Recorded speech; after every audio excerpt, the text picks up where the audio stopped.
स्वयं आत्मनिर्भरशील बनो, परमुखापेक्षी नहीं, पराश्रित नहीं। पराश्रित बनोगे बाप और मां को कभी शांति नहीं मिलेगी, कभी नहीं मिलेगी। आत्मा जो परमात्मा ने तुम्हें दिया है, चाहे स्थान दिया है, समय दिया है, सामर्थ्य दिया है, उस पर प्रसन्न हो, उसी के अनुसार अपनी योजना बनाओ।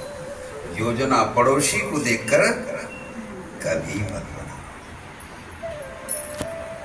जो पड़ोसियों को देखकर योजना बनाता है उसका घर भी बर्बाद हो जाता है, वे भी बर्बाद हो जाते हैं।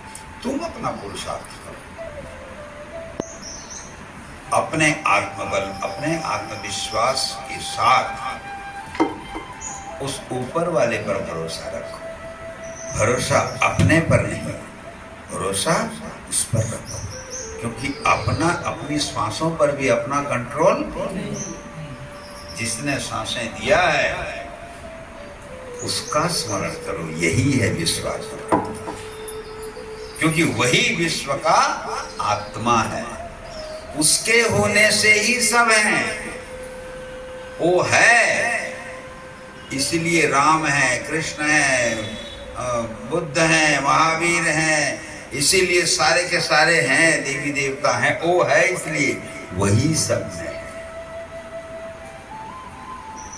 लेकिन मूर्ति रूप में राम प्रकट हुए और राम फिर विलीन हुए कि नहीं?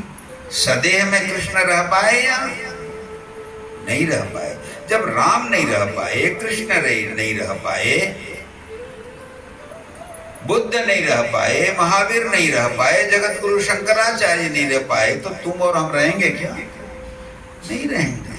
इसलिए जिसने जीवन दिया, मैं इसी पर अधिक जोर देता हूं और हमेशा देखना, यही सत्संग है। जिसने जीवन दिया है, जिसने हमें सामर्थ्य दिया है, जिसने हमें इतना सुंदर संसार दिया है, उसका हम स्मरण करें, उसके निर्देशों का पालन करें। तुम लोग थोड़ा भी अगर आध्यात्मिक ढंग से अपनी आत्मा को केंद्रित करोगे तो तुम्हारे अंदर बैठा हुआ परमात्मा तुम्हें कहेगा कि ये करो ठीक है, ये मत करो ये ठीक नहीं है। अपने अंदर आत्मा की आवाज को तुम लोग सुनते नहीं। क्यों नहीं सुनते हो? क्योंकि तुम तो भीड़ को सुन रहे हो, न्यूज को सुन रहे हो, रात दिन टीवी चल रहा है तुम्हारे घर में, तुम्हारा दिमाग तो उधर विक्षिप्त है, बाजार में विक्षिप्त है। तो जिसका दिमाग विक्षिप्त है क्या समझेगा? इसीलिए कुछ समय निकालो दिन में, एकांत में बैठो, कुछ समय निकालो, सत्संग करो, ऊपर वाले को चिंता करो, वहीं से तुम लोगों को शायद नहीं मालूम है, मैंने कई बार बोला है कि जब भी कभी मैं उलझन में उलझता हूं तो मेरे गुरु ही मुझे मार्गदर्शन करते हैं। मैंने इस बात को बहुत बार बोला है और सवेरे होते होते मेरी सारी उलझनें खत्म हो जाती हैं, मैं सुलझा लेता हूं।